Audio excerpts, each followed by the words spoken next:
He said I wasn't family, then swung the bat like I was a stranger. At 5:42 p.m. in front of the house my mother grew up in, my stepfather beat me in the driveway while they watched from the porch. I wore a navy dress and brought dessert. The invitation said, "Family only." If you think that was the worst part, you should hear what I did next. Stay with me.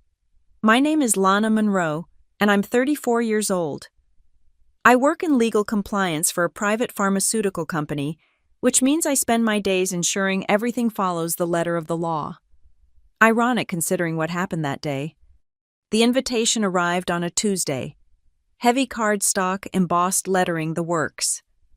My mother always did have expensive taste that my biological father's life insurance had funded for years after his death. The envelope was addressed to Ms. L. Monroe, not Lana or Sweetheart, or any of the names a mother might use for her daughter. You are cordially invited to celebrate the 10th wedding anniversary of Patricia and Gerald Hankinson, it read. Dress code semi-formal, family only. Family only. I traced those words with my finger, feeling something twist in my stomach. Of course I was family. I was her daughter, her only biological child. The fact that she'd remarried when I was 24 didn't change that. At least it shouldn't have. I called her that evening. She picked up on the fourth ring, her voice distracted. I could hear voices in the background, laughter. Gerald's children, probably. They lived nearby, visited often. I lived 45 minutes away and visited when invited, which had become less and less frequent over the years. Mom, I got the invitation. Should I bring anything? A pause. Oh, Lana, you got one. The words hung between us like a blade. You got one, as if my invitation had been a clerical error, a mistake in the mail merge. Yes, should I not have? No, of course, it's fine. Don't bring anything. Gerald's daughter is handling the catering. Gerald's daughter. Not your stepsister. Not even by name, Melissa. Just Gerald's daughter, as if I should know my place in the hierarchy without being told. I could bring dessert, I offered. You know Grandma's apple pie recipe? The one with the... That won't be necessary. Everything's been arranged. Everything's been arranged. 4 words that said everything about my place in her new life. Arranged by others, for others, around others. I was an afterthought, a complication in the neat family portrait she'd painted with Gerald and his 3 adult children. But I went anyway. God help me, I went anyway. I spent Saturday morning making that pie. Grandma's recipe, the one she'd taught me during those summers when Mom would drop me off for weeks at a time. Cortland apples, Ceylon cinnamon, a touch of cardamom that nobody could ever quite identify, but everyone loved. The house filled with the smell of butter and spices, and for a moment I felt connected to something real, something that predated Gerald and his family-only world. I dressed carefully. Navy dress, conservative but flattering. Pearl earrings that had been my grandmother's. Low heels that wouldn't sink into their lawn. I looked at myself in the mirror and saw my father's eyes, my mother's chin. Family. Whether they wanted to acknowledge it or not. The drive to my childhood home, now the Hankinson residence, took 53 minutes. I'd made this drive hundreds of times before Gerald, thousands if you counted all the years growing up. Each landmark told a story: the gas station where Dad taught me to check the oil, the park where Mom and I fed ducks after the divorce papers were signed, the intersection where I'd gotten my first speeding ticket rushing home for curfew. But as I turned onto Maple Street, nothing looked familiar anymore. The neighbors had changed. The Johnsons' house was now painted an aggressive lime green. The Walkers had added a second story. And my house, Mom's house, Gerald's house, had a new mailbox. The Hankinsons in gold lettering. No mention of Monroe. No acknowledgement that anyone else had ever lived there, loved there, belonged there. Cars lined the driveway and spilled onto the street. Nice cars. New cars. Gerald's children did well for themselves, Mom had told me once. Pride in her voice, as if their success somehow reflected on her. As if my own steady career, my own achievements were worth less, because they didn't come with a Hankinson name attached. I parked 3 houses down and walked back, pie balanced in my hands. The front door was open, jazz music and laughter spilling out. Through the screen, I could see them a tableau of Gerald's perfect family. His son Mark by the fireplace gesturing wildly through some story. His daughter Melissa arranging flowers that probably cost more than my car payment. His youngest Tony, barely 25, mixing drinks at the bar my father had built with his own hands. And Mom, my mother, standing in the center of it all in a dress I'd never seen before, laughing at something Gerald whispered in her ear. She looked happy. She looked like she belonged. She looked like someone who had never had another life, another family, another daughter waiting on the doorstep with a pie that nobody wanted. I balanced the pie in one hand and reached for the door handle with the other. This was it. The moment I walked into my childhood home as a guest, an outsider, an unexpected +1 to my own mother's life. The handle turned and I stepped inside, not knowing that in 3 hours and 17 minutes, I'd be face down in the driveway, blood in my mouth and gravel in my palms, while the family-only crowd watched from the porch like it was just another bit of evening entertainment. But that comes later. First came the slow humiliation of being unwelcome in the only home I'd ever known. The music stopped when I walked in. Not dramatically, not all at once, but in that ripple effect you see when someone unexpected arrives at a party. Conversations stuttered, heads turned, and for one horrible moment, I stood in the foyer of my childhood home while 30 pairs of eyes assessed whether I belonged there. Oh. My mother's voice carried across the room. Just oh. Not Lana's here, or everyone you remember my daughter. Just that single syllable of surprise, and if I was reading her right, disappointment. Gerald recovered first. He always did have a politician's instincts. "Miss Monroe," he said, crossing the room with his hand extended like we were meeting at a business conference. "We weren't sure you'd make it." Miss Monroe. Not Lana. Certainly not stepdaughter. Miss Monroe like I was the IRS agent come to audit their happiness. "IRSVP'd," I said, accepting his handshake. His grip was firm, professional, cold. "And I brought dessert. Mom's mother's apple pie recipe." Something flickered across my mother's face at that. Recognition, guilt.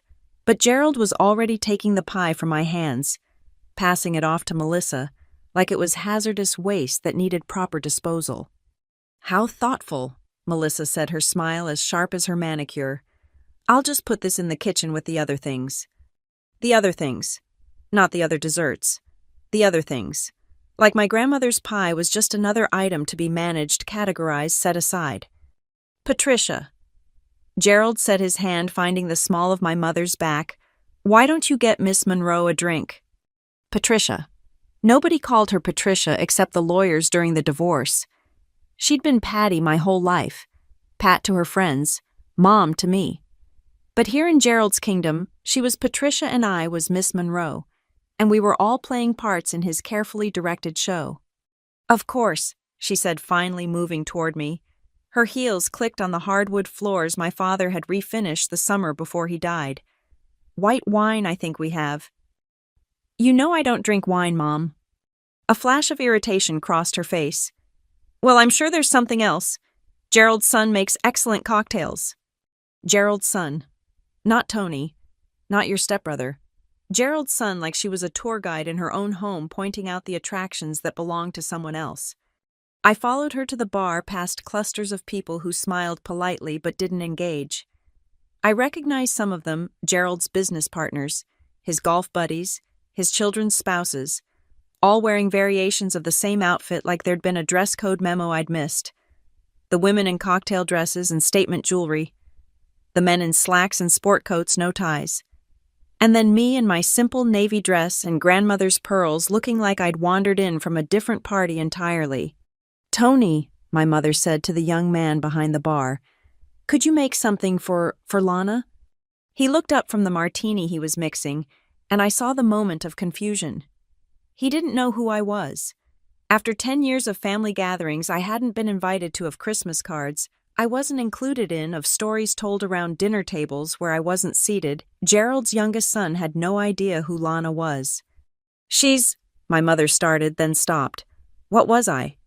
Her daughter seemed too bold a claim in this room. She's a guest. A guest. In the house where I'd taken my first steps, said my first words, cried my first tears over my first broken heart. A guest. "What can I get you?" Tony asked, all professional charm now that my status had been established. "Just water, with ice." He looked disappointed, like I'd failed some sort of test. Real family members apparently drank Tony's cocktails. Guests drank water. As he filled a glass, not one of the good crystal ones I noticed, but a plain tumbler from the everyday set, I became aware of movement behind me. People shifting, reorganizing. When I turned around, I understood why. Someone was passing out t-shirts. Matching t-shirts in a soft gray, with the Hankinson family printed across the front in script. On the back I could see was a family tree. Gerald and Patricia at the top, his 3 children branching below their spouses, and children filling out the lower branches. "Oh, how fun," someone exclaimed. "Should we put them on now?" "Absolutely," Gerald boomed. Melissa had them made special. Even got the grandkids on there. People were pulling them on over their clothes, laughing at how silly they looked with t-shirts over cocktail attire. But they all did it. Every single person in that room pulled on their Hankinson family shirt, united in cotton poly blend solidarity. Except me, because no one offered me a shirt. No one even looked in my direction as they transformed into a matching set, a visible declaration of who belonged and who didn't. I stood there with my water glass watching my mother pull her shirt over her dress. She caught my eye for just a moment, and something passed between us. Not quite an apology, more like a shrug. This is how it is now. This is who I am now. This is my family now. "Group photo," Melissa announced, ushering everyone toward the living room. "By the fireplace. Mark, move that plant. Tony, you're too tall for the back row. Mom," she called my mother Mom. "Mom, you and Dad in the center." They arranged themselves like a professional portrait. Gerald's hand possessively on my mother's shoulder. His children flanked around them, grandchildren held on hips or corralled in front. A perfect family pyramid, every piece in its designated place. "Wait," someone said. "Who's taking the picture?" They all looked around, and then inevitably, 30 pairs of eyes landed on me. The guest. The one without a t-shirt. The obvious choice for photographer because I wasn't in the family uniform. "Miss Monroe," Gerald said, holding out his phone. "Would you mind?" Would I mind? Would I mind being explicitly excluded from the family portrait in my own childhood home? Would I mind documenting their happiness while standing on the outside looking in through a camera lens? Of course not, I heard myself say, taking the phone. They smiled. They wrapped their arms around each other. They radiated belonging and contentment and family unity, while I stood 6 feet away, as invisible as the furniture as necessary and unremarkable as a tripod. "Make sure you get everyone in frame," Melissa instructed, as if I might somehow mess up this simple task. "And take a few so we have options." I took 17 photos. 17 versions of the same perfect family that didn't include me. In the background of every shot, just visible over Tony's shoulder, was the wall where my height had been marked in pencil every birthday until I was 18. Those marks were painted over now, buried under Gerald's preferred shade of beige, but I knew they were there. Proof that I had existed in this space, that I had been measured and found worthy of remembering once upon a time. "Perfect," Gerald said, taking his phone back without looking at the photos. He trusted they were fine. After all, I was a competent guest, good for holding pies and taking pictures and drinking water while everyone else celebrated their real family. The party continued around me after that. I found a corner near the window and stood there watching the street where I'd learned to ride a bike. Nobody approached me. Nobody asked about my job or my life, or whether I was seeing anyone. I was furniture barely animate, worth acknowledging only when someone needed something. And my mother. My mother moved through the room like she'd been born to it, like the past 34 years of my existence were just prologue to this, her real life with her real family. She laughed at Gerald's jokes. She fussed over his grandchildren. She called his friends by their first names and touch their arms when she talked the picture of warmth and inclusion. But not once in the hour I stood there, did she cross the room to talk to me. Her daughter, her guest, her Miss Monroe, who'd made the mistake of thinking family meant something more than matching t-shirts and professional photography. I finished my water and set the glass on a side table next to a photo I'd never seen before. Gerald and my mother on some beach tanned and smiling. Where my school pictures used to sit, where Dad's collection of first editions used to live, where our life used to be displayed, now there was only evidence of the Hankinson family and their perfect t-shirt-worthy happiness. It was 5:27 then. 15 minutes before everything changed. 15 minutes before I learned exactly how unwelcome I'd become. But standing there invisible in my navy dress, I was already getting the message. Loud and clear, and printed on matching t-shirts. You don't belong here anymore. I couldn't breathe in that room anymore. The matching t-shirts, the practiced laughter, the way everyone moved around me like I was a pillar they had to navigate, it was suffocating. I made my way to the front door past the kitchen where my grandmother's pie sat untouched on the counter, quarantined from the approved desserts. Outside, the late afternoon sun painted everything golden. I stood on the porch for a moment. The same porch where I'd waited for the school bus, where I'd had my first kiss, where I'd sat with Mom after Dad's funeral, both of us too destroyed to go inside and face his absence. My car was 3 houses down. Such a short walk. I could make it to my car, drive away, and pretend this afternoon never happened. I could stop answering my mother's increasingly rare phone calls, stop pretending we were anything more than strangers who shared some DNA and a complicated history. I was halfway down the driveway when I heard footsteps behind me. Leaving already? The voice was slurred, amused. Tony, Gerald's youngest, the bartender who didn't know who I was. Party just getting started. I turned around. He was standing too close, swaying slightly, a rocks glass dangling from his hand. His Hankinson family t-shirt was already stained with whatever he'd been drinking. I have to go, I said, taking a step back. No. He wagged a finger at me. Mystery guest can't leave yet. Haven't even figured out who you are. I'm Patricia's daughter. His face went through several expressions, confusion, disbelief, and then something uglier. Patricia doesn't have a daughter. She does. I'm Lana. Nah. He cut me off, taking another sip. I've been part of this family for 10 years. Patricia's got us. Not some... He gestured at me with his glass whiskey sloshing dangerously close to the rim. Some random chick trying to crash our party. I was invited. Were you... He pulled out his phone, scrolling with the intense focus of the very drunk. 'Cause I've got the guest list right here. Helped Melissa with the addresses. Don't see any... What was it, Lana? My throat felt tight. I got an invitation. Yeah, from who? He was enjoying this, now the power of being an insider confronting an interloper. 'Cause I know for a fact Patricia didn't want... Tony. Gerald's voice cracked like a whip from the porch. What's going on here? I turned to see Gerald striding down the driveway, his face set in hard lines. Behind him, guests were gathering on the porch, drawn by the prospect of drama. My mother was there too, her hand over her mouth, her new family t-shirt catching the light. Dad, Tony said suddenly, sounding much younger, this woman says she's Patricia's daughter. She is Patricia's daughter, Gerald said, but there was no warmth in the acknowledgement. He positioned himself between Tony and me, protective of his real child. And she was just leaving. I started, but he cut me off. You're upsetting everyone, Miss Monroe. This is a family celebration. I am family, I said, my voice smaller than I wanted it to be. No. The word was flat, final. You're Patricia's past. We're her present, her future. And your presence here is causing a disturbance. A disturbance. I was walking to my car. After making everyone uncomfortable, after showing up when you clearly weren't wanted. I was invited. By mistake. The words erupted from him.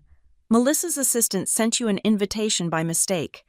Patricia told you not to bring anything, didn't she? Told you everything was handled. That was her trying to spare your feelings, trying to let you bow out gracefully. But you had to come anyway. Had to push your way in where you don't belong. Each word was a blow precise and calculated. But I made myself stand straight, made myself meet his eyes. I belong here more than you do. This was my home. Something shifted in his face then. His jaw tightened. He set his own drink down on the hood of someone's BMW with deliberate care. Your home. He laughed, but there was no humor in it. Your home. Let me explain something to you, Miss Monroe. This is my home. Those are my children in there. That's my wife, my family, my anniversary party. You're nothing but a reminder of Patricia's failed first marriage, a ghost that won't stop haunting what we've built. Gerald, my mother's voice closer now. She'd come down from the porch, was standing just behind him. That's enough. For one moment, one brief shining moment, I thought she was defending me. But then she touched his arm, gentle placating, and finished, everyone's watching. Everyone's watching. Not, don't talk to my daughter that way. Not, how dare you. Just concern for appearances for the scene we were making in front of their real family. You're right, Gerald said, his voice dropping to something more controlled but no less hostile. Tony, go back inside. But Dad? Inside. Tony shrugged and ambled back toward the house, calling out something about needing another drink. The audience on the porch began to disperse too, the show apparently over. But Gerald didn't move. Neither did my mother. And I found myself trapped between them and my car, 3 houses and a lifetime away. I'm going, I said. I'm leaving. Just let me. You know what your problem is. Gerald stepped closer. I could smell his cologne, the same expensive brand that now permeated every room of what used to be my home. You can't accept that Patricia's moved on, that she's happy, that she's chosen a better life than the one she had. A better life. The words came out before I could stop them. You mean a life where she pretends she never had a daughter. A life where she's not held back by the past, where she's not constantly reminded of failure and death and disappointment. Disappointment. He meant me. I was the disappointment. I looked at my mother, then really looked at her. Waited for her to say something, anything. To show some spark of the woman who'd raised me, who'd sung me to sleep, who'd fought for full custody because she couldn't imagine a life where I wasn't with her every day. She looked away. Just go, Lana, she said quietly. Please, just go. And that's when I saw it. Saw him reach for something propped against the porch steps. A baseball bat. Tony's probably, or one of the grandkids. Just a regular aluminum bat, the kind you'd find in any suburban garage. He picked it up almost absently, like he was just moving it out of the way. But the way his hands gripped it, the way he hefted its weight, made my stomach drop. Gerald, my mother said, a warning in her voice. Not alarm, not horror. Just mild concern, like she was watching him consider a second helping of dessert. I'm going, I said again, backing toward the street. I'm leaving. You shouldn't have come. He slapped the bat against his palm. Once, twice. Shouldn't have tried to force your way into our family. I didn't force. That's when he swung. Not full strength, not trying to kill me, just a controlled tap against my wrist, the one reaching for my car keys. But a controlled tap with an aluminum bat is still a bat, and the pain was immediate and electric. I cried out, jerking my hand back, and the momentum made me stumble. My heel caught on the driveway's edge where it met grass, and I went down hard knees, hitting concrete palms, scraping against the rough surface as I tried to catch myself. The world went very quiet then. Or maybe it was loud, and I just couldn't process sound anymore. All I knew was that I was on my hands and knees in the driveway of my childhood home, blood welling from scraped palms, my wrist throbbing, and when I looked up, I saw them all. The whole party, the whole family, standing on the porch in their matching t-shirts, watching. My mother with her hand over her mouth again. Gerald's children with expressions ranging from shock to something that looked horribly like satisfaction. The grandchildren being hustled inside by their parents because this wasn't for young eyes, this violence, this casting out. But nobody moved to help me. Nobody called out in protest. Nobody did anything but stand there in their family uniforms and watch Gerald tower over me with a bat in his hands and righteousness in his eyes. Now, he said, his voice carrying clearly in the suburban evening, get off my property and don't come back.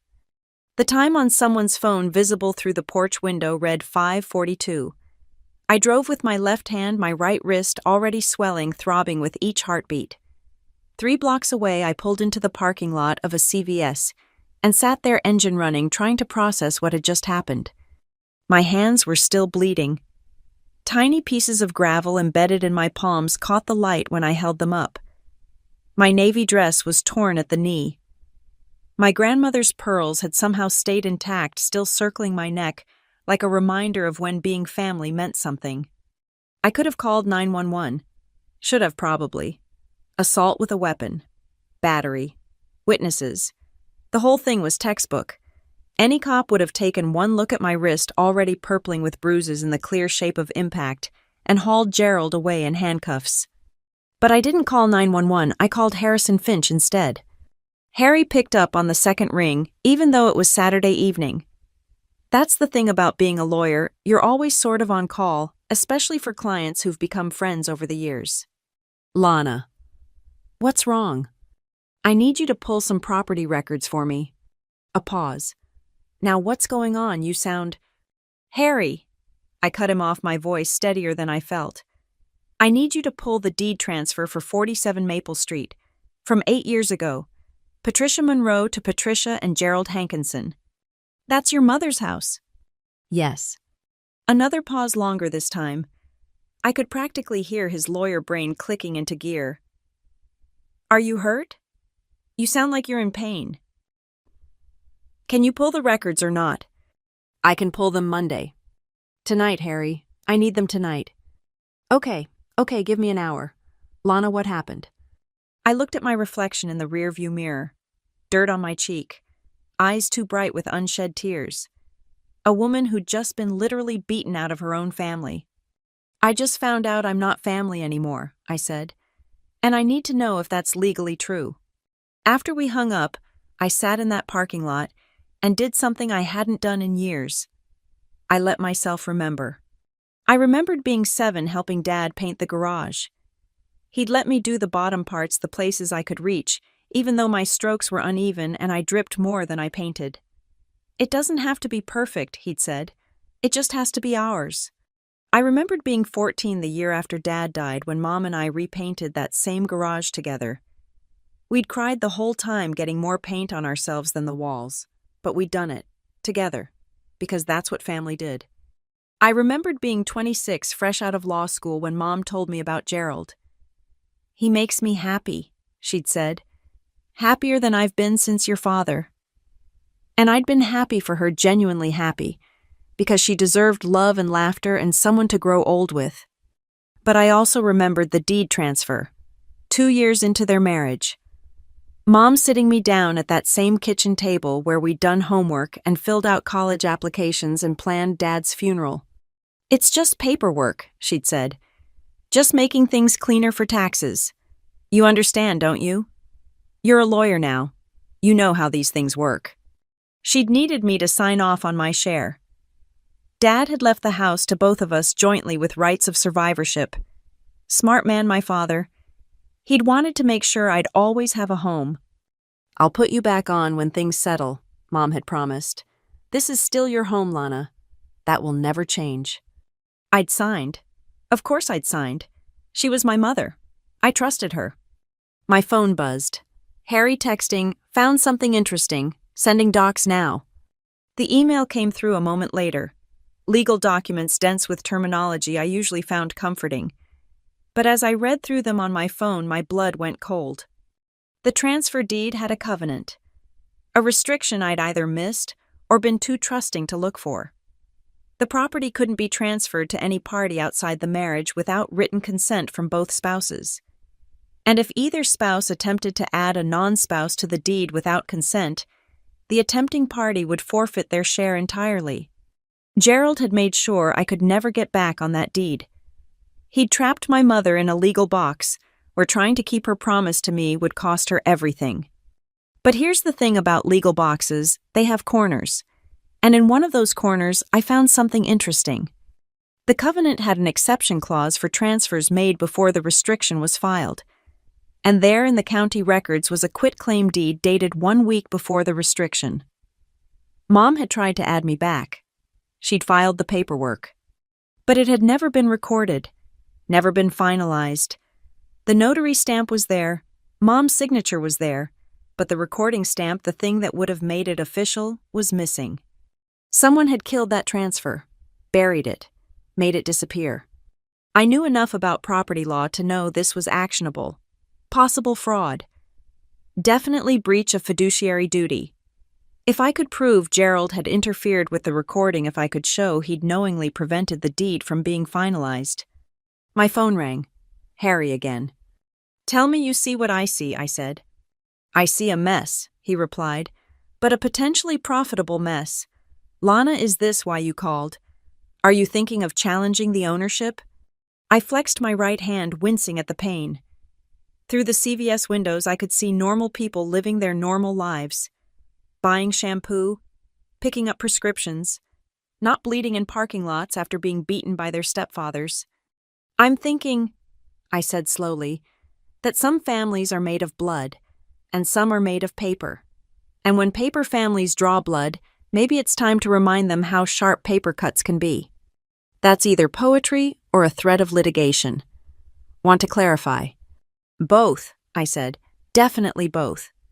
"Come by my house," Harry said. "Let me look at your hand, and we can discuss strategy that doesn't sound like a revenge movie tagline." "No," I put the car in reverse. "Not yet. First, I need to make another stop." "Where?" I thought about the Johnsons' lime green house, about the security camera they'd installed after a string of break-ins last year, about how their doorbell cam would have a perfect angle of my mother's driveway. "To see some old neighbors," I said.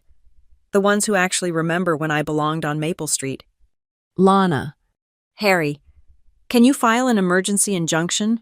Something to prevent any property transfers until we can sort this out. On a Saturday night, it'll cost." "File it." "On what grounds?" I looked down at my wrist, at the bruise already blooming dark and ugly, at my bloody palms, at the concrete dust still clinging to my torn dress. "Assault during a property dispute," I said. "Potential fraud in previous transfers. Breach of verbal contract. Elder financial abuse, Mom's 62 that counts in this state. Pick your favorite." "All of them," Harry said quietly. "I'll file all of them.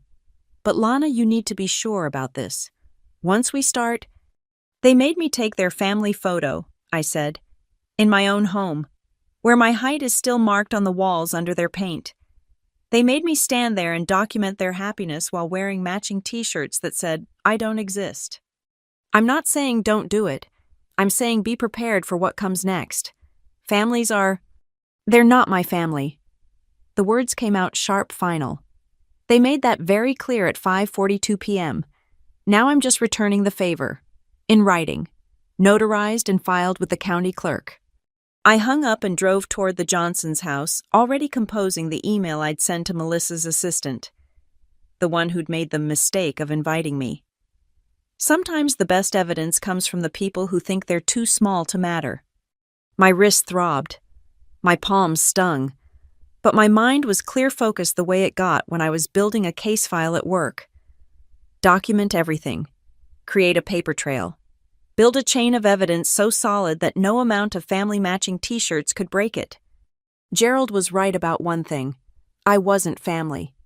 I was a lawyer. And that was about to be so much worse. The Johnsons were exactly where I'd hoped they'd be, on their front porch, enjoying the evening. Mrs. Johnson saw me first, her face shifting from polite neighborly smile to genuine concern as she took in my appearance. "Lana. Oh my goodness, what happened to you?" "Hi, Mrs. Johnson. Mr. Johnson." I stopped at the bottom of their porch steps, very aware of how I must look torn dress, bloody hands walking stiffly from the pain. "I'm sorry to bother you, but I need a favor." "You need a doctor," Mr. Johnson said, already standing. "Marie, get the first aid kit."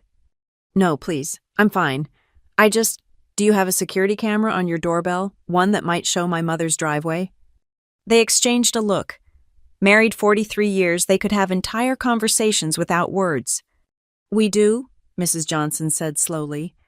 "Why don't you come inside, dear? Let me at least clean those cuts." I followed them in trying not to drip blood on their carpet. Their house smelled like coffee and cinnamon rolls, like hundreds of afternoons spent here after school when Mom was working late. Mrs. Johnson had taught me to knit in this living room. Mr. Johnson had helped me with calculus at this kitchen table. "The camera saves 30 days of footage," Mr. Johnson said, pulling out his phone while his wife dabbed at my palms with antiseptic. "What time frame are you looking for?" "Today, about 5:40 p.m. Another one of those married couple looks. "We saw the party," Mrs. Johnson said gently. "Looked like quite the celebration." I wasn't celebrating. Mr. Johnson found the footage quickly. The angle was perfect. Their camera caught most of my mother's driveway and a slice of the street. He handed me his phone without comment. There I was, walking to my car. There was Tony following me, gesturing with his drink. There was Gerald striding down the driveway like an avenging angel. The camera even caught audio, faint but clear enough. Gerald's voice carrying across the suburban evening, "You're nothing but a reminder of Patricia's failed first marriage." And then, the bat, the swing, my fall. The whole thing was there in digital clarity. The assault, the audience, my mother standing behind Gerald watching her husband hit her daughter and doing absolutely nothing. "Can you send me this file?" My voice sounded strange, distant. "Of course." Mr. Johnson was already typing. "Lana, do you want us to call the police?" "No, not yet." Mrs. Johnson's hand settled on my shoulder. "You know, we always wondered why we stopped seeing you around. Your mother said you were busy with work, living your life. But you used to visit all the time before she remarried." "I visited when invited," I said. "Which wasn't often." "No, it wasn't." Mr. Johnson cleared his throat. "That young man, the one who confronted you first. He's there a lot. Drunk more often than not. Drives home that way, too." I looked up sharply. Mr. Johnson was a retired cop. He didn't say things like that without reason. "Are you suggesting something?" "I'm suggesting that if someone were to say, report a pattern of drunk driving with specific dates and times, well, that would be a matter of public safety, wouldn't it?" Mrs. Johnson squeezed my shoulder. "We've been keeping notes, just in case. Never knew what to do with them." They were offering me ammunition. These people who'd known me since I was in pigtails, who'd watched my mother erase me from her new life, were choosing sides. And they were choosing mine. "Thank you," I said, meaning more than just the video. "Your father was a good man," Mrs. Johnson said. "He'd be heartbroken to see what that house has become. All those people in their matching shirts acting like they own the neighborhood. Like the rest of us are just the backdrop to their perfect life."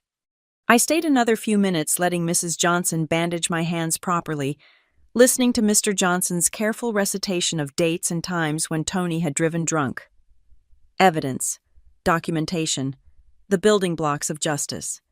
When I got back to my apartment, Harry was already there, waiting in the lobby with a stack of papers. "I've filed for an emergency protection order," he said, taking in my bandaged hands.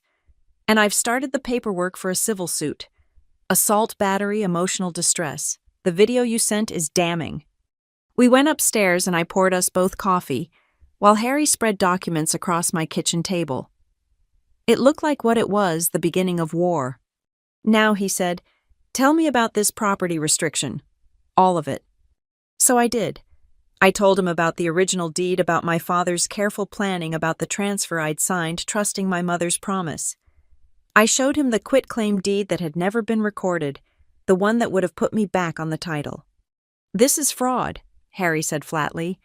"If we can prove Gerald knew about this deed and prevented its recording, that's criminal fraud." "Can we prove it?" "Maybe. We'd need to depose the notary, pull the recording office logs, maybe subpoena their email records. It'll be expensive." I thought about my savings account, my 401k, the inheritance from my grandmother that I'd never touched. How expensive. 20,000 to start. Maybe more if they fight it. They'll fight it. Then 50,000, maybe 75. Most people would have stopped there.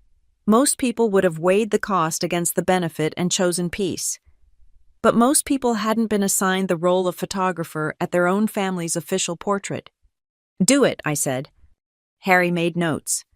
"There's something else. The restriction Gerald put on the property, it's ironclad going forward. But restrictions aren't retroactive. If we can prove your mother intended to add you back before the restriction was filed, and that intent was frustrated by fraud, we can unwind the whole thing. Maybe, or at least force a settlement. Make them buy you out at fair market value." I shook my head. "I don't want their money." "What do you want?" I looked around my apartment. Nice enough, but generic. No history in these walls. No memories except the ones I'd brought with me. Nothing like the house on Maple Street where 3 generations of my family had lived and loved and died. "I want to go home," I said simply. Harry was quiet for a moment. Then, "Okay, then we need more than fraud. We need leverage. Something that makes fighting you more painful than giving you what you want." I thought about Mrs. Johnson's careful notes, about Tony's drunk driving, about a certain company that sold used cars, and according to Harry's research had some very interesting financial irregularities. "I might know where to find some," I said. "Legal leverage, Lana. Nothing that could get you in trouble. Everything I'm thinking about is perfectly legal. Public records, observable behavior, tax filings that don't quite match up." Harry grinned, and for the first time since 5 to 42, I felt something other than pain and rage. "You know," he said, "most people would just let this go, move on, build a new life." "I'm not most people." "No," he agreed. "You're your father's daughter. He was stubborn too. Wouldn't let anyone push him around." "You knew my father?" "Briefly. He consulted me about estate planning a few months before he died. Wanted to make sure you and your mother would be protected." Harry's face grew somber. "He'd be proud of you fighting for what's yours. But he'd also want you to be careful. These people already proved they're willing to hurt you." I flexed my bandaged hands, feeling the sting of cuts beneath the gauze. "They can't hurt me anymore. I'm not family, remember, I'm just a legal problem now. And legal problems don't feel pain." Harry didn't look convinced, but he kept making notes. Planning, strategizing, building the framework of a case that would either get me back my home or destroy me trying. Outside the city hummed with Saturday night life. Normal people living normal lives. But I'd stepped out of normal at 5:42 when a baseball bat taught me the difference between family and blood. Now it was time to teach them the difference between a daughter and a lawyer. The first lesson was already in motion, filed with the county clerk, stamped with tomorrow's date, emergency injunction to prevent property transfer. They wanted to say I wasn't family fine. But they were about to learn that sometimes strangers can be so much more dangerous. Monday morning arrived with unusual clarity. I'd spent Sunday organizing evidence, creating files, building timelines. My dining table had transformed into a war room property, records, tax documents, printed screenshots, legal pads, filled with Harry's strategic notes. The private investigator Harry recommended was expensive but thorough. Marcus Webb had spent 20 years as a financial crimes detective before going private, and he knew exactly where to look for the kind of dirt that made people nervous. "Used car businesses are perfect for washing money," he explained over coffee in my apartment. "Cash transactions, inflated values. Cars that exist on paper but not in reality. If your stepfather's running anything shady, that's where we'll find it." "I don't need him to be a criminal," I said. "I just need leverage." Marcus smiled. It wasn't a nice smile. "In my experience, people who assault women with baseball bats usually have other moral flexibility issues. Give me a week." He left with a check for $5,000 and a promise to find something useful. I went to work trying to pretend my right wrist wasn't screaming every time I typed, trying to pretend I couldn't see my coworkers noticing the bandages on my hands. Tuesday brought the first response to our legal filings. Gerald had hired Whitman and Associates, a firm known for scorched earth family law tactics. Their letter was a masterpiece of legal intimidation, denying all allegations, threatening countersuits for defamation, suggesting I needed psychological help for my delusional fixation on a property I'd voluntarily relinquished. Harry called me laughing. They're scared. This kind of overreaction, they're terrified. Or they're just assholes with money to burn. That too. But scared assholes make mistakes. Let them threaten. We have video. Wednesday, I got an email from Melissa's assistant, the one who'd sent the mistaken invitation. "Hi, Lana," it read. "I heard what happened at the party. I'm so sorry. I just wanted you to know it wasn't a mistake. The invitation. Melissa told me to add you to the list. She said it would be funny to see you there." I didn't understand what she meant until I heard what Gerald did. I still have the email where she instructed me to add you. I know I'll probably lose my job for telling you this, but I couldn't stay quiet. If you need the email for any legal proceedings, I kept a copy. Evidence of premeditation. They'd invited me specifically to humiliate me, to exclude me, to make a show of not wanting me there. The assault might have been spontaneous, but the cruelty was planned. I forwarded the email to Harry with one word: bingo. Thursday, Marcus called with his preliminary findings. "Your stepfather's business is interesting," he said. "On paper it looks clean, but there's a pattern of cars being sold to the same 5 buyers over and over. The buyers pay cash, the cars get exported immediately, and then similar cars appear back in inventory a few months later. Money laundering. Classic structure for it. But here's the kicker: your mother's signature is on all the export documents. She's listed as the compliance officer." My stomach dropped. She probably doesn't even know what she's signing. Ignorance isn't a defense if the IRS comes knocking. And guess what? They've been flagged for audit twice but never actually audited. Someone keeps intervening. Want to guess who golfs with the regional IRS director? Gerald. Every other Sunday, apparently. But federal connections only go so far.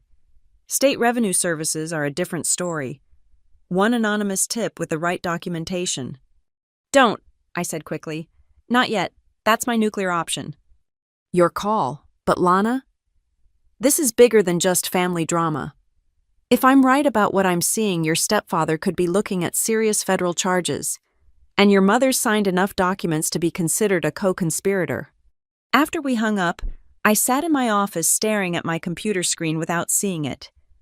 This was escalating beyond what I'd intended. I wanted my home back, wanted justice for the assault, wanted acknowledgement of my existence. I didn't want to destroy my mother's entire life.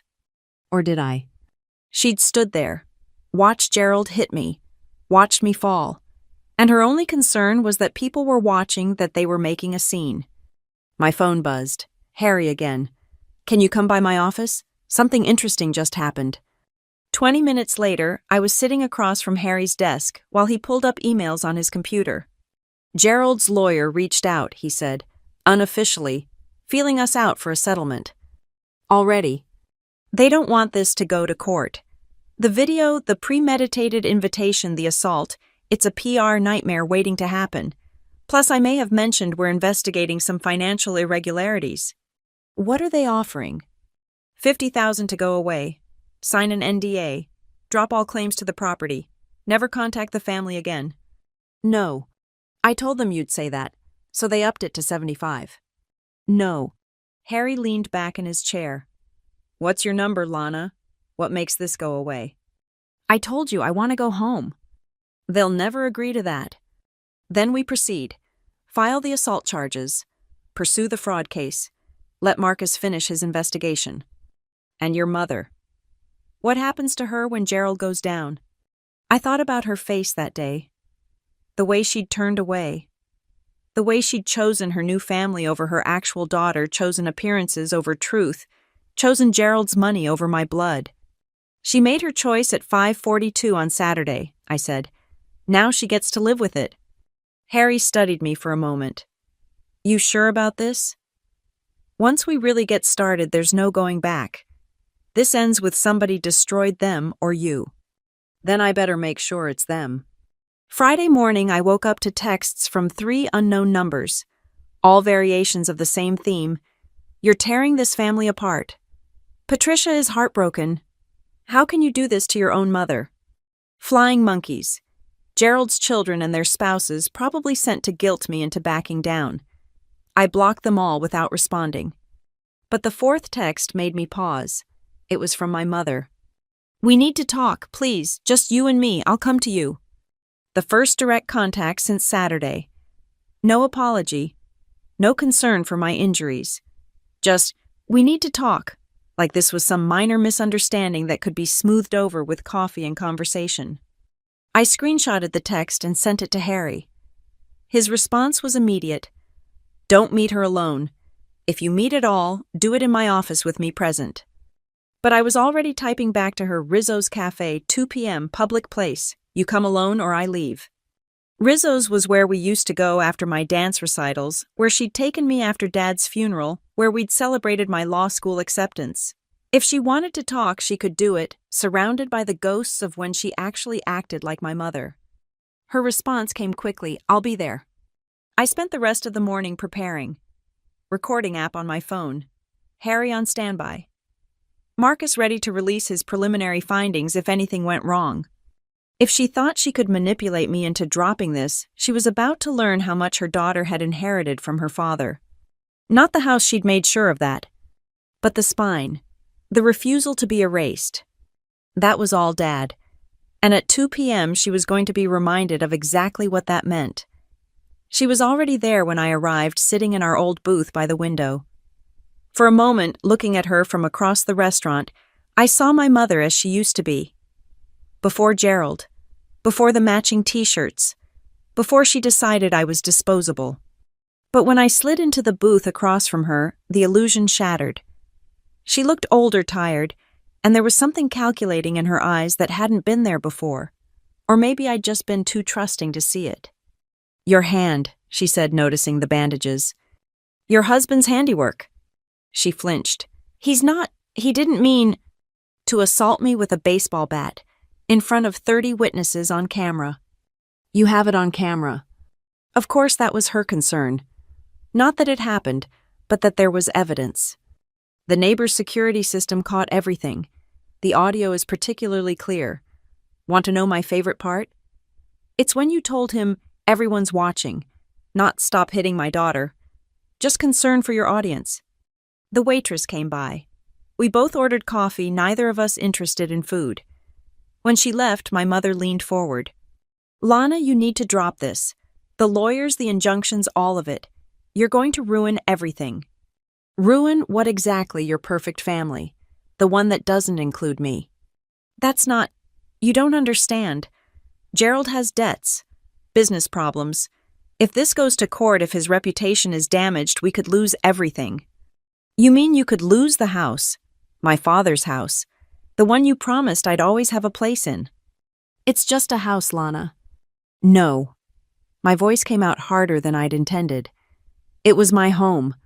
The place where Dad taught me to ride a bike. Where Grandma made pie in the kitchen. Where 3 generations of my family lived. But you're right, to you, it's just real estate. Just like I'm just an inconvenience." She reached across the table, but I pulled my hands back. "Don't. You lost the right to play the concerned mother when you watched your husband assault me and did nothing. What was I supposed to do? Are you seriously asking me that you were supposed to protect me? You were supposed to scream. You were supposed to call 911. You were supposed to act like I matter. Like I'm your daughter. Like I exist. You're being dramatic. I have a bruised wrist and stitches in my palms. That's not drama, that's evidence." She sat back and I saw the shift happen. The concerned mother mask slipped, revealing something colder underneath. "What do you want, Lana?" "I want my home back." "That's not possible." "Then I want justice. Criminal charges for assault. Civil suits for fraud. Did you know Gerald prevented my name from being added back to the deed? The quitclaim you signed 8 years ago, it was never recorded. Mysteriously lost in the system." Her face went pale. "I didn't know that." "Really?" "Because your signature is on a lot of interesting documents. Export papers for cars that don't seem to exist. Tax filings that don't match bank deposits. You're the compliance officer after all. I don't know anything about the business. I just sign what Gerald tells me to sign." Ignorance isn't a legal defense, Mom, but it is a reason to cooperate with investigators, to maybe avoid federal charges, to possibly keep yourself out of prison. Prison. Her voice cracked.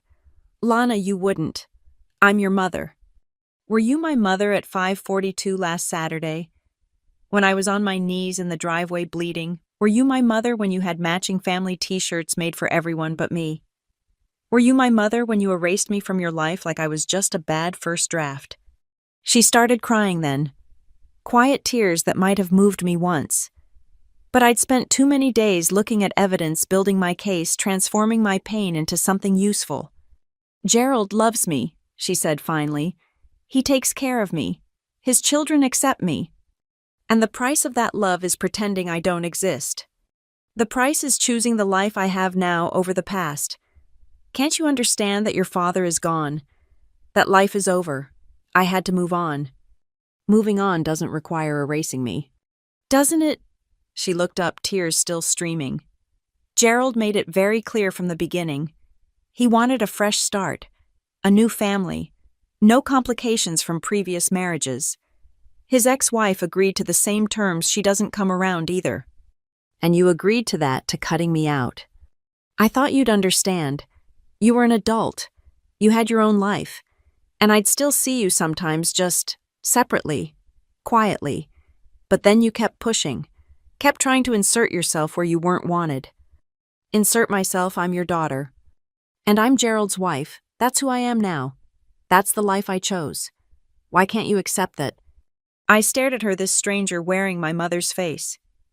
Because accepting it means accepting that I never mattered to you. That I was just something you had to manage until you could find a better family. That's not true. Isn't it? Tell me, Mom. If you had to choose right now, Gerald or me, your husband or your daughter, who would you pick? She was quiet for so long I thought she wouldn't answer. When she finally spoke, her voice was barely a whisper. I already chose. And there it was, the truth sitting between us like a corpse. I pulled out my phone, typing quickly. What are you doing? She asked. Sending an email to my lawyer, telling him to proceed with everything. Criminal charges, civil suits, the IRS tip about Gerald's business, all of it. Lana, wait. You had a chance to choose differently. To say, I choose my daughter. To show even a hint of remorse for what happened. Instead, you came here to protect Gerald. To save your new life. To once again pick them over me. Please, we can work something out. Maybe we can buy you out of any claim to the house. Give you money to start fresh somewhere else. I hit send and stood up. I don't want money. I want justice. And since you've made it clear I'll never have a mother again, I might as well have that instead. You're destroying your family. No, I said, dropping money on the table for the coffee. You destroyed our family the day you decided I was expendable. I'm just documenting the damage. I walked out of Rizzo's for the last time, past the booth, where she'd once told me I could be anything I wanted, past the counter where Dad had lifted me up to see the dessert case, past all the memories of when family meant something more than matching t-shirts and blood on concrete. My phone buzzed. Harry. Got your email. We're filing everything Monday morning. You sure? I looked back through the window. My mother was still sitting in the booth, crying into her coffee. For a moment, just a moment, I felt the pull of guilt, of obligation, of a daughter's duty to forgive. Then I remembered the sound the bat made when it hit my wrist. The silence of 30 people who could have helped and didn't. The years of being erased, minimized, told I was a ghost haunting someone else's happiness. I'm sure, I told Harry. File it all. What about the nuclear option, the IRS? I thought about what Marcus had found, what my mother had signed, how much she stood to lose if investigators started looking too closely at Gerald's business. Set up the meeting, I said. If she wants to play the devoted wife, she can share in the consequences. Maybe federal prison will give her time to remember she had a daughter once. That's harsh, Lana. No, I said, walking to my car, leaving Rizzo's and all its ghosts behind. That's justice. And unlike family justice, doesn't play favorites.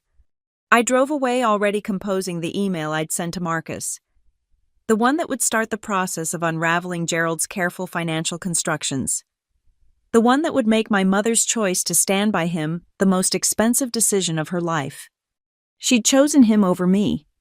Now she could choose him over her freedom too. Monday arrived with a thunderstorm that felt appropriate. Harry filed our papers at 9 a.m. Sharp criminal complaint for assault, civil suit for property fraud, and a formal notification to the IRS regarding potential financial irregularities at Hankinson Auto Sales. By noon my phone was exploding. The first call was from Gerald himself, which surprised me. I'd expected him to hide behind lawyers. But there he was, his voice tight with barely controlled rage. "You vindictive little bitch," he started, which told me everything about how the morning had gone for him. "Gerald, I'm recording this call. Please continue threatening me. My lawyer will find it useful." A pause, then more controlled. "What will it take to make this go away?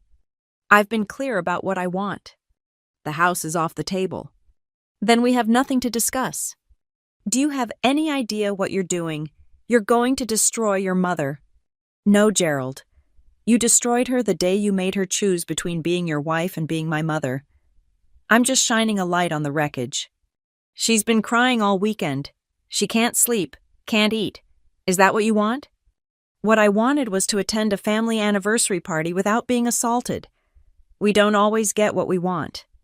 "Listen, you little—" he caught himself. "We can work this out. The assault charge is nonsense. I barely touched you. The video says otherwise. So do the medical records. So do the 30 witnesses. None of them will testify against me.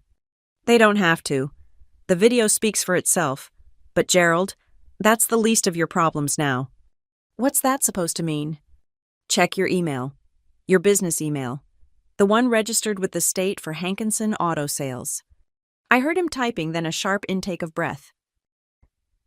"You sent something to my customers. To the 5 customers who keep buying the same cars over and over. The ones who pay cash. The ones whose addresses match empty lots. I'm sure they'll be very interested to know that the IRS has been notified about their transactions. You don't know what you're dealing with. Money laundering, tax evasion, wire fraud. Actually, I know exactly what I'm dealing with. I work in legal compliance. Remember, I see this kind of scheme all the time. These people, they're not the kind of people you want to mess with.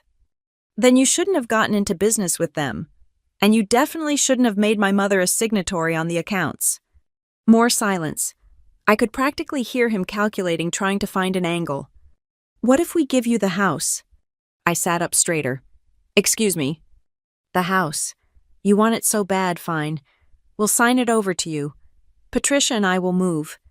You can have your precious family home, but you drop everything else. The charges, the IRS notification, all of it."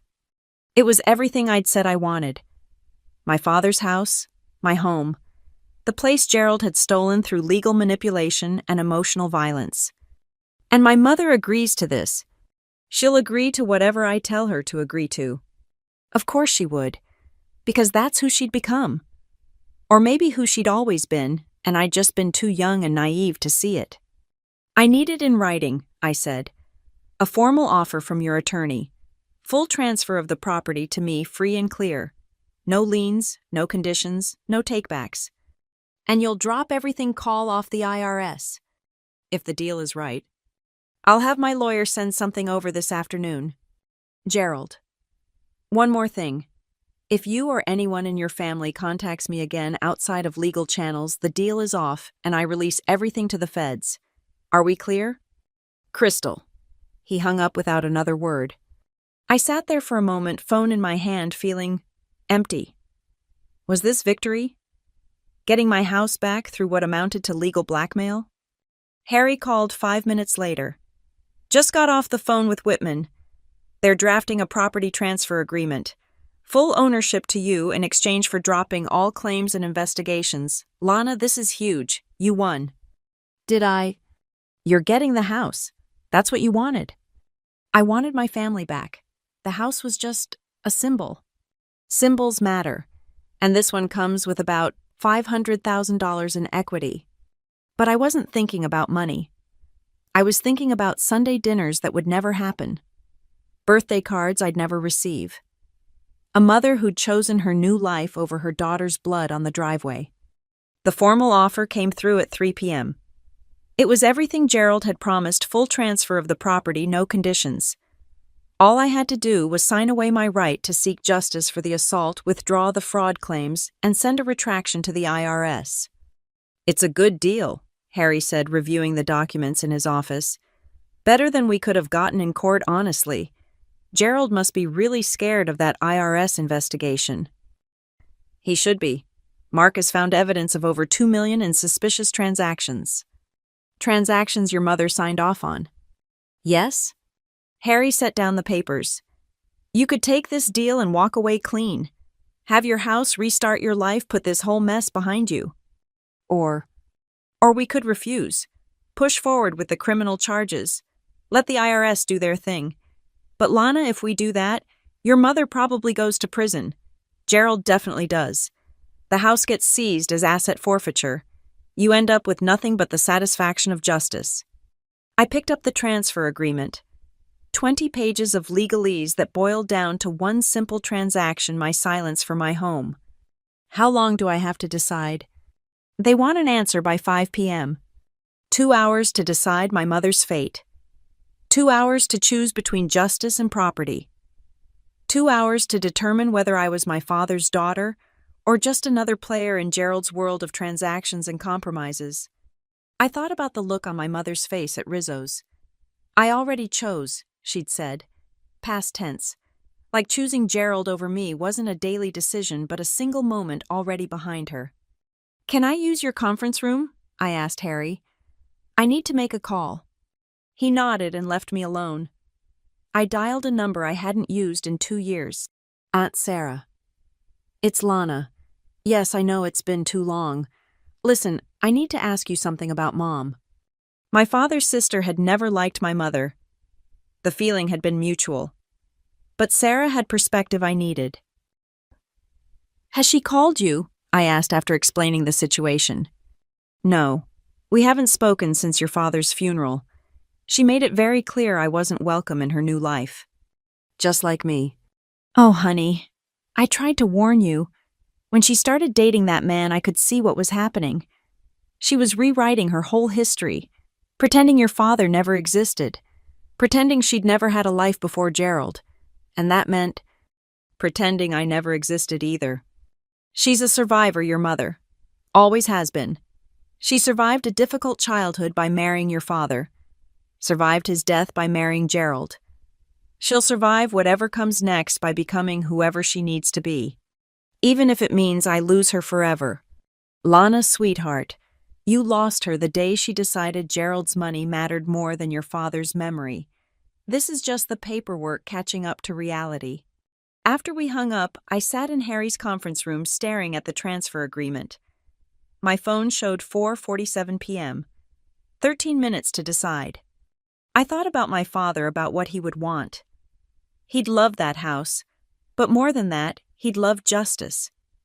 He'd been the kind of man who returned extra change at the store, who reported income the IRS would never catch, who taught me that doing right mattered more than doing well. I thought about my mother, who'd stood behind the man who hit her daughter and worried only about appearances. I thought about Gerald, so sure money could buy his way out of consequences. I thought about myself at 5:42 p.m. last Saturday, on my knees in the driveway, blood on my hands and betrayal in my heart. At 4:59 p.m. I walked back into Harry's office. "So," he asked, "do we take the deal?" "No," I said, "we don't take the deal." Harry's eyebrows shot up. "You're sure this is the house, Lana? Everything you said you wanted." "I wanted justice more." He studied my face for a moment, then nodded. "Okay, I'll notify opposing counsel. This is going to get ugly." It's been ugly since 5:42 last Saturday. At 5:03 p.m., Harry sent the rejection. By 5:07, Gerald was calling Harry's office line, screaming so loud I could hear him from across the room. Harry put him on speaker. "Biggest mistake of your pathetic life. Do you know who you're fucking with? I'll destroy you. I'll make sure you never..." Mr. Hankinson, Harry interrupted calmly, you're on speaker and being recorded. Is there anything else you'd like to add to the assault charges? The line went dead. Tuesday morning brought the full weight of Gerald's response. Process servers at my apartment, at my office. Lawsuits for defamation, intentional infliction of emotional distress, interference with business relations. The Whitman firm was earning their retainer burying us in paper. But Wednesday brought our own surprise. IRS Criminal Investigation Division paid Gerald a visit this morning. Marcus told me over coffee. Seized computers, files, everything. Word is they found exactly what we said they'd find. And my mother? They took her in for questioning. She's not under arrest yet, but Lana, some of those documents she signed, she had to know something was wrong. Nobody's that willfully ignorant. I thought about all the times she'd looked away from uncomfortable truths. My father's cancer diagnosis she'd ignored until he collapsed. My bruises from school bullies she'd pretended not to see. The obvious signs that Gerald was isolating me from the family. Maybe willful ignorance was her superpower. Thursday was quiet. Too quiet. Like the eye of a hurricane. I went to work, processed compliance reports, pretended my life wasn't exploding in slow motion. But I kept checking my phone, waiting for something. It came at 11 p.m. A call from a number I didn't recognize. Is this Lana Monroe? A woman's voice, professional but tired. Yes. This is Agent Martinez with the IRS Criminal Investigation Division. I'm calling about Patricia Hankinson. She's asked to speak with you. She says she has information relevant to our investigation, but she'll only share it if you're present. She wants me there. She says you're the only person she trusts to tell the truth to. Can you come to our offices tomorrow morning, 9 a.m.? I almost laughed. Now she trusted me. After choosing Gerald, after watching him assault me, after trying to buy me off. I'll be there, I said. I didn't sleep that night. I kept thinking about my mother in a federal building finally ready to tell the truth about something. Better late than never. Or too little too late. Friday morning I met Agent Martinez in the lobby of the federal building. She was younger than I'd expected, sharp-eyed and efficient. Before we go up, she said, you should know your mother's in serious trouble. She signed documents certifying fraudulent sales. She transferred money between accounts to hide income. She may claim she didn't know, but ignorance isn't a defense. Exactly. However, if she cooperates fully, provides evidence against the primary actors, we might be able to work out a deal. Probation instead of prison time. But she has to be completely honest. She's not good at that. Then she'd better learn fast. The interview room was sterile, fluorescent lit with a metal table and uncomfortable chairs. My mother sat on one side, looking smaller than I'd ever seen her. No makeup, hair pulled back, wearing a wrinkled blouse I recognized from years ago before Gerald's money upgraded her wardrobe. Lana, her voice cracked. Thank you for coming. I sat across from her, Agent Martinez beside me. Another agent I hadn't met sat next to my mother. Mrs. Hankinson, Agent Martinez began. You said you had information to share. We're recording this interview. My mother nodded, her eyes fixed on me. I knew, she said simply. I knew what Gerald was doing. Not all of it, but enough. Mom. No, let me say this. I knew the car sales weren't real. I knew the buyers were fake. I knew we were hiding money from the IRS. I knew because Gerald explained it to me, told me it was the only way to maintain our lifestyle. And I went along with it because, she paused, tears starting, because I was terrified of being poor again, of being alone again, of being the widow with the dead husband and the disappointed daughter. Disappointed. She looked at me directly then. You were always so much like your father, so ethical, so upright. Looking at you was like looking at his ghost, judging me for moving on, for wanting nice things, for choosing security over, she gestured helplessly, over everything else. I never judged you for moving on, I said quietly. I judged you for erasing me in the process. I know that now. When I saw Gerald hit you, when I stood there and did nothing, I saw myself, what I'd become. This person who would watch her own daughter be assaulted and worry about the neighbor's opinion.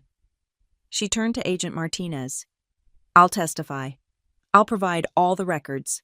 I'll tell you everything. Gerald has a safe in the house with the real books. The password is our anniversary date. Which anniversary? The other agent asked, making notes. Your wedding. No, my mother said, her voice bitter. The anniversary of the day Lana's father died. Gerald thought it was funny building our new life on that date. Said it was poetic. I felt sick. Even I hadn't known that cruel detail. There's more, she continued. The cars aren't just money laundering. Some of them are stolen revind shipped overseas. Gerald has connections at the DMV who help with the paperwork. I have names, dates, everything. I kept copies of things just in case. Just in case of what? Agent Martinez asked. Just in case he ever did to me what he did to Lana last Saturday. Just in case I needed leverage to get out. She looked at me again. I'm not brave like you. I couldn't just walk away. I needed insurance. So you stayed with a man you knew might hurt you, who was committing federal crimes, who had already hurt your daughter. I stayed with a man who paid for my life, who made me feel important, who gave me a family that actually seemed to want me around. Her voice turned bitter. Turns out they only wanted me as long as I played my role. The moment I mentioned maybe putting Lana back on the house deed, just as a gesture, Gerald made it very clear what would happen if I tried. What did he say? Agent Martinez leaned forward. He said I'd end up like his first wife, living in a one-bedroom apartment, working retail, begging for scraps. He said I'd lose everything, including the children I'd come to think of as mine. Melissa, Mark, even Tony, they were my second chance at being a mother. A chance to get it right this time. Get it right. I couldn't help the anger in my voice. What did you get wrong the first time? I loved you too much, she said simply. It made me weak when your father died. Made me cling to you in ways that weren't fair. Gerald's children didn't need me like that. They already had their lives, their own families. I could be the fun stepmom, the one with money and parties and no complicated history. It was easier. Easier, I repeated. Yes, easier. And I'm a coward who always chooses easier. Until last Saturday when I watched my husband assault my daughter and I realized easier had turned me into a monster. Agent Martinez cleared her throat. Mrs. Hankinson, are you willing to wear a wire? Help us get Gerald on tape discussing these crimes? He's too careful for that now. But his son Tony isn't. Tony's drunk half the time, loves to brag about the family business. He'll talk to me. Mom, I said, if you do this, really do this, Gerald will destroy you. You know that, right? You'll lose everything. She laughed, but there was no humor in it. I already lost everything. I lost it at 5:42 last Saturday when I chose looking good over doing good. When I chose my husband over my daughter. When I chose a lie over my life. This could mean prison time, Agent Martinez warned, even with cooperation. I know, my mother said, but at least I'll be able to look at myself in the mirror. And maybe someday my daughter will be able to look at me again too. She reached across the table, her hand stopping just short of mine. Asking permission for contact, she'd forfeited the right to demand. I thought about justice, about righteousness, about the clean, clear lines between right and wrong that my father had taught me. Then I thought about mercy, about second chances, about the complicated grays that make up real life. I took her hand. It was smaller than I remembered, and it trembled in mine. Okay, I said. Let's do this. Let's burn it all down and see what grows from the ashes. Agent Martinez smiled grimly.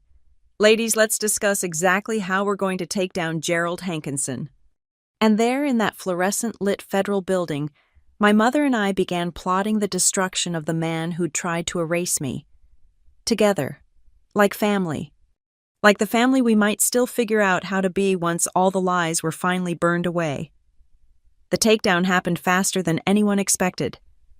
My mother wore a wire to Sunday dinner, and Tony 3 drinks and practically wrote the prosecution's case for them. He bragged about the smart money moves his father made, detailed the entire money laundering operation, even joked about the stolen cars they'd moved through the shop. Dad's got that Fed judge in his pocket too, Tony slurred. not noticing how my mother kept steering him back to specifics. Remember that audit that got dropped one phone call? Done. By Monday morning, federal agents were at every property Gerald owned. They seized the business, the cars, the bank accounts. They found the safe my mother had told them about with records going back 10 years.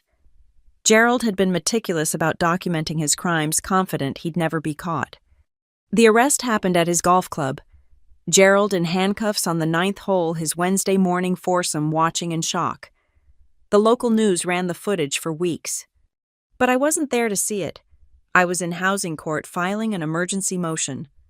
Your Honor, Harry argued, the property at 47 Maple Street was purchased with legitimate funds from my client's father's life insurance.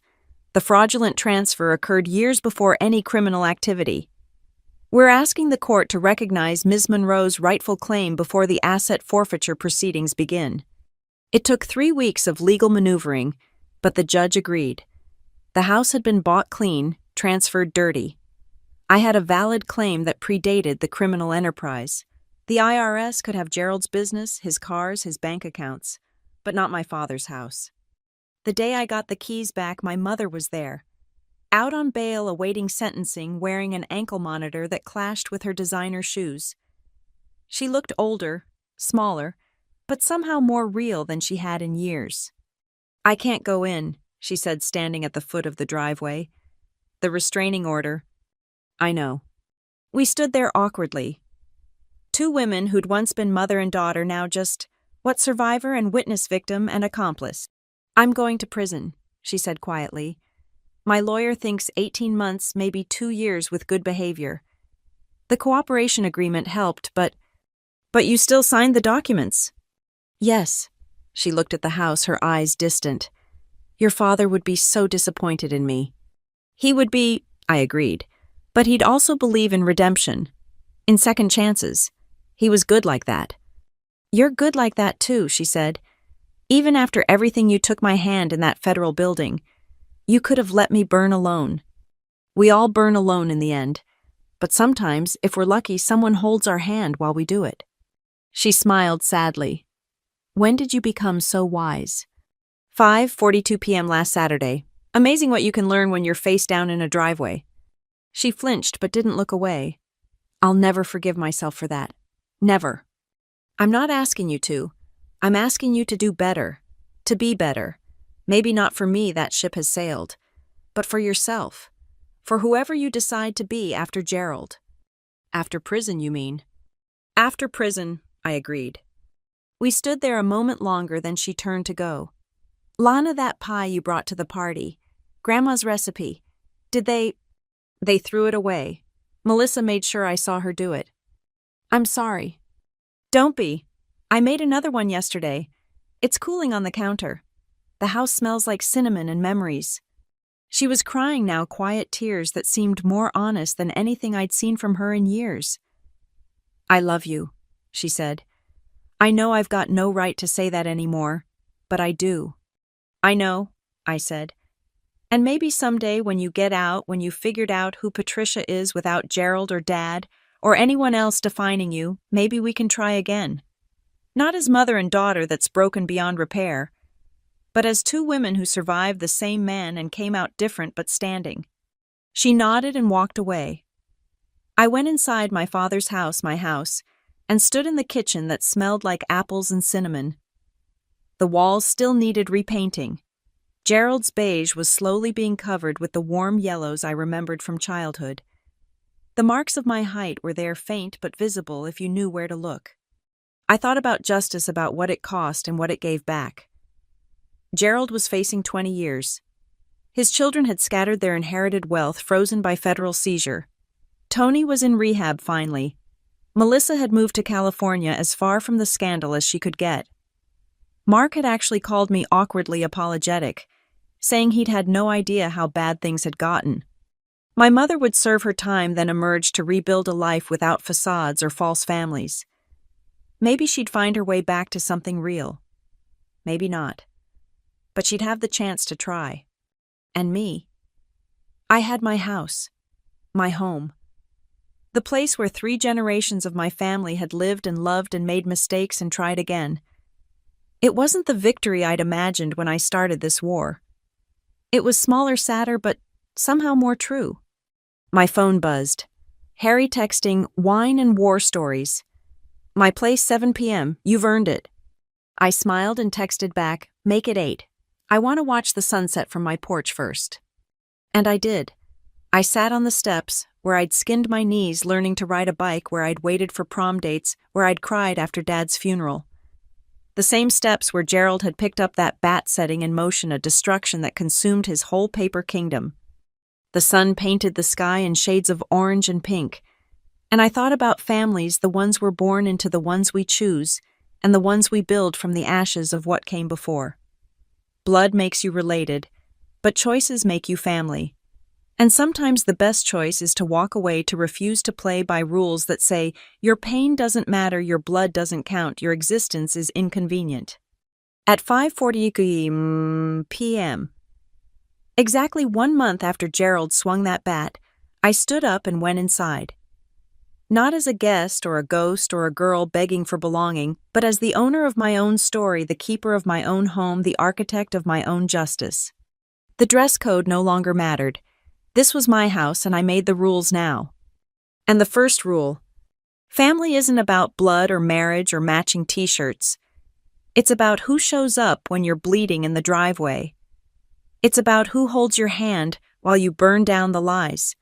It's about who believes you deserve to exist fully and loudly and without apology. By that definition, I had more family than Gerald ever did. It just took a baseball bat and a federal investigation to help me see it. I closed the door, locked it, and started planning the housewarming party. A real one with people who knew my name and used it. With Harry and Marcus and Agent Martinez, who'd become a friend. With the Johnsons from next door. With Aunt Sarah driving up from Boston. With everyone who'd chosen justice over comfort, truth over convenience, right over easy. The guest list was shorter than Gerald's had been, but every single name on it belonged to someone who would have helped me up from that driveway.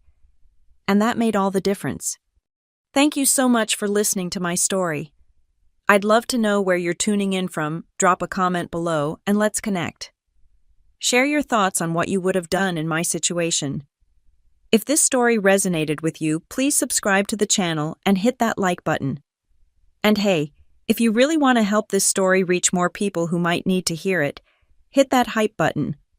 Your support means everything. Until next time, remember you deserve to be treated like family by the people who claim to love you.